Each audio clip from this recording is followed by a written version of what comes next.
I mean, this is way beyond just demonstrating the subservience of the media to power. I mean, they have real complicity in genocide in this case. The reason that the atrocities can go on is because nobody knows about them. If anyone knew about them, there'd be protests and pressure to stop them. So therefore, by suppressing the facts, the media are making a major contribution to some of probably the worst act of genocide since the Holocaust. You say that what the media do is to ignore certain kinds of atrocities that are committed by us and our friends, and to play up enormously atrocities that are committed by them and our enemies.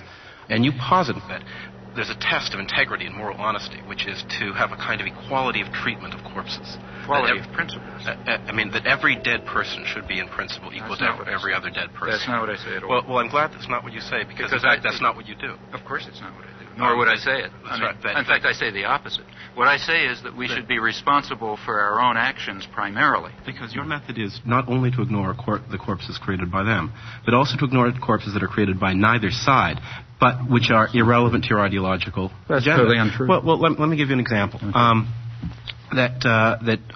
One of your own causes that you take very seriously is the cause of the Palestinians, and a Palestinian corpse weighs very heavily on your conscience, and yet a Kurdish corpse does not. That's not true at all. I've been involved in Kurdish support groups for years.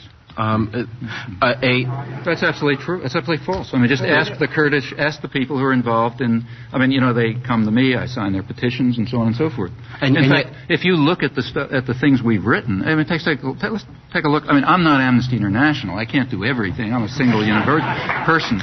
But if you read, say, take a look, say, at the book that Edward Herman and I wrote on this topic.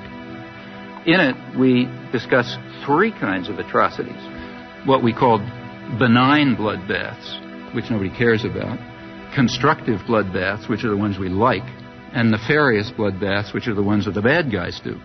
The principle that I think we ought to follow is not the one that you stated. It's a very simple ethical point. You're responsible for the predictable consequences of your actions. You're not responsible for the predictable consequences of somebody else's actions. The most important thing for me and for you is to think about the consequences of your actions.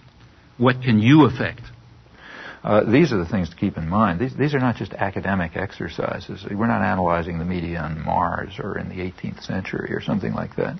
We're dealing with real human beings who are suffering and dying and being tortured and starving because of policies that we are involved in. We, as citizens of democratic societies, are directly involved in and are responsible for. And what the media are doing is ensuring that we do not act on our responsibilities and that the interests of power are served, not the needs of the suffering people, and not even the needs of the American people, who would be horrified if they realized the blood that's dripping from their hands because of the way they're allowing themselves to be deluded and manipulated by the system.